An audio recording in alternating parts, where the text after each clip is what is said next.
All right, all right. We're here. We're here.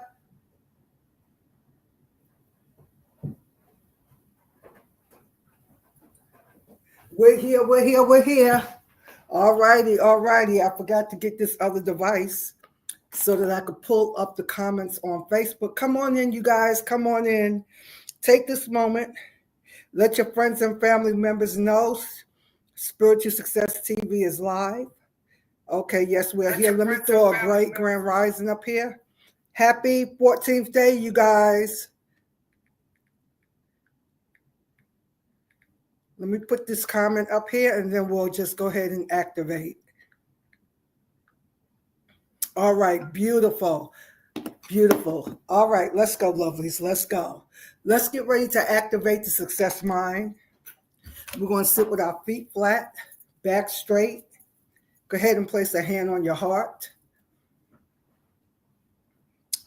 Take a good healing deep breath in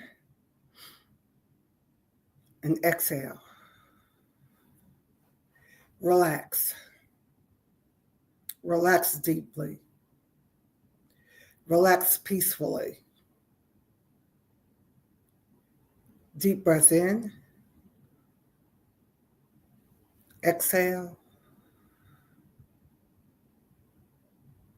Turn the focus inward. Come on in to the rich inner life, the kingdom of God that is within. Tap in, beloved. Tap in, tap in. Come to the thick darkness where God dwells. This whole darkness that you see in this canvas, it's the eternal realm. It's the infinite realm. Come in. Breathe. Exhale. Relax deeper. Relax deeper. We're here. We're here. We're here. We're here. All right, come on in. Give me a great grand rising. Happy 14th day. This is going to be a mid-month check-in this week. A mid-month check-in. Beloved. Okay, we're at day number 14. The whole purpose of even tracking this is so that every day you remind yourself, you consciously remind yourself to wake up. Great grand rising, Jewel. Thanks for joining us live. Every day you consciously remind yourself that you are awake. You are alive and you get to choose. Can you put that in the notes? I am awake. I'm alive. I decide to choose. You can choose what this day and any day of your life is going to be. As we said early over the weekend, that when you want to come into divine favor and you want the favor of God in your life, you can choose that. You want it to be your time. You want it to be your season. You can make the choice. So us just tracking, just saying happy 14th day, happy 13th day, happy 12th. We're just tracking to, that should be a trigger to remind you you're alive, you're awake, and you get to decide.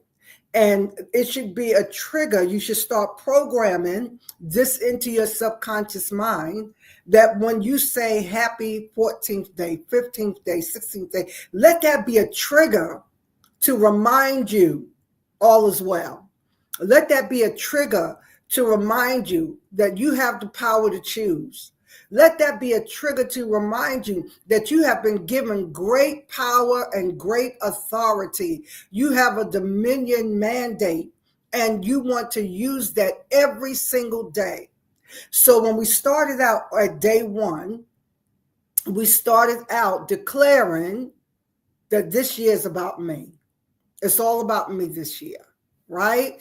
And we started saying that we were going to believe bigger, better, bolder. We were going to practice integration, integrating our higher self, our God self, integrating breath with our belief.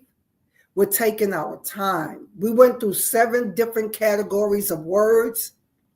And yesterday we ended on serenity, right? Today we want to talk more about compassion. Compassion for yourself, because we know how to have compassion for others, but we don't know how to have great compassion for ourselves. And that's something we want to practice this year. You want to handle yourself with care, right? You know how sometimes they put on boxes, fragile, handle with care? That means something precious is in there, something easily broken is in there, and you want to handle it with care.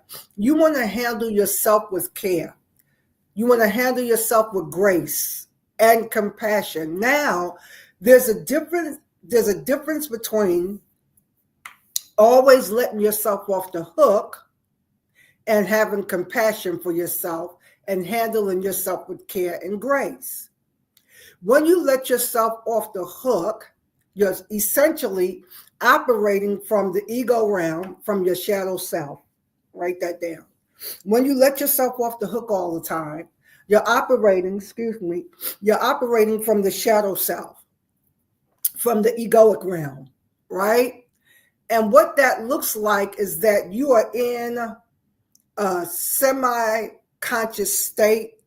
It's like you're sleepwalking and you just keep doing the same habitual habits that's working against you over and over and over. And you keep saying, I'm going to stop, I'm going to fix this, I'm going to change this, but you never do.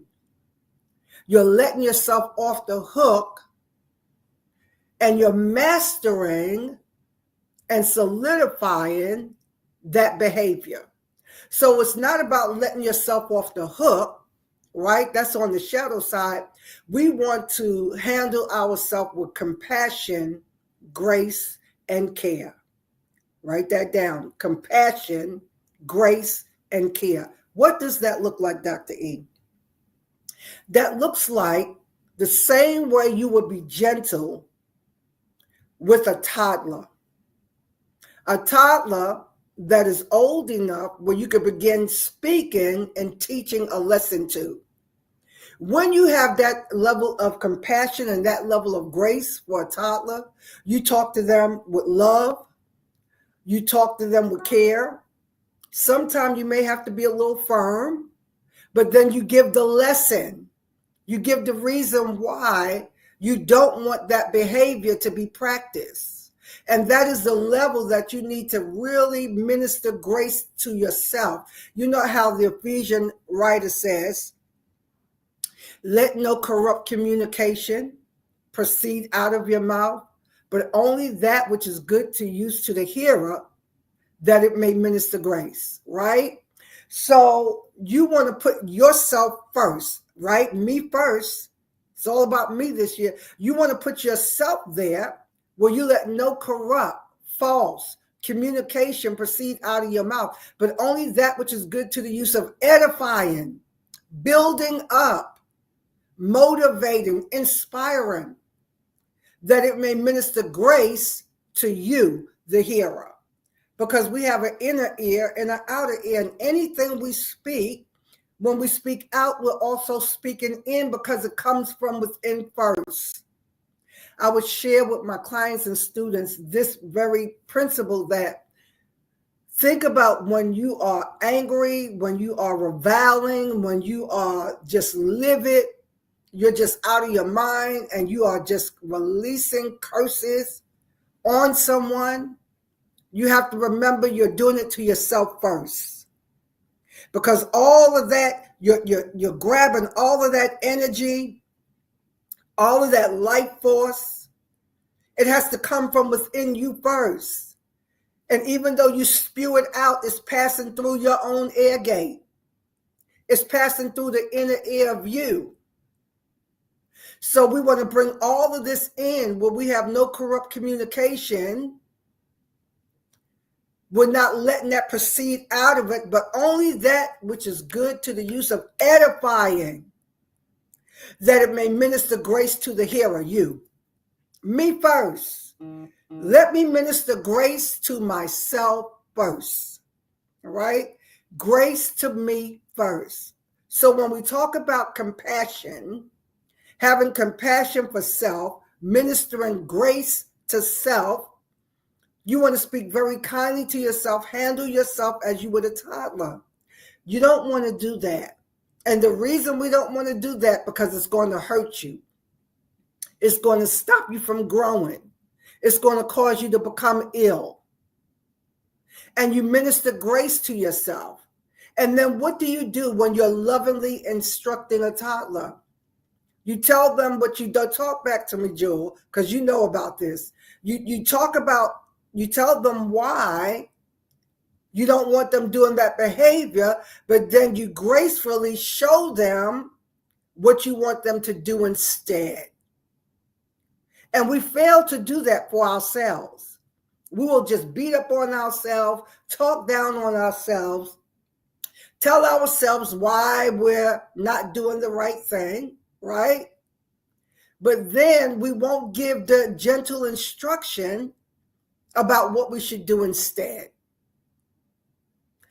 You are not given a proper, I don't even want to call a proper rod of correction or a lens of correction if you're not showing this is what you want to do instead.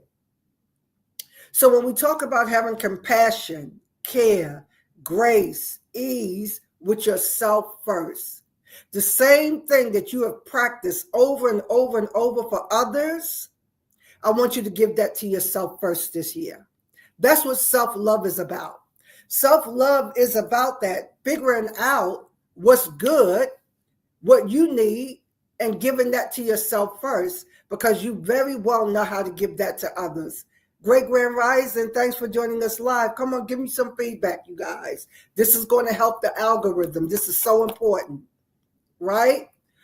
So when we are talking about having compassion for ourselves, handling us first, because you can forgive someone else over and over and over again. You can put up with things repeatedly, but when it comes to yourself, you have no patience. You start reviling and talking down to yourself. But we want to just have the same compassion that we're given to others, watch this, and the same devotion that you give to God, you want to give to your God self. You want to give to self. The same devotion, the same way that you would not offend God, don't offend yourself. How do you offend yourself? You offend yourself by continuing behaviors that's not conducive to your growth, not conducive to your peace, not conducive to your prosperity. So as we take a good healing deep breath in and exhale, our prayer affirmation. Today, I have great compassion for myself. I honor and I nurture with care the divine being that I am. Today, I operate with great care for myself. I honor, I respect, I reverence the great, wonderful, powerful, amazing being that I am. Me first. Mid-month check-in. Are you having compassion for yourself? And I want you to be very conscious of having great compassion for yourself. All right, lovelies, we'll be right back here tomorrow at 7 a.m. Spread the word and let others know that we are here. All right, have a great, wonderful, and amazing rest of your day. And remember, have compassion for yourself.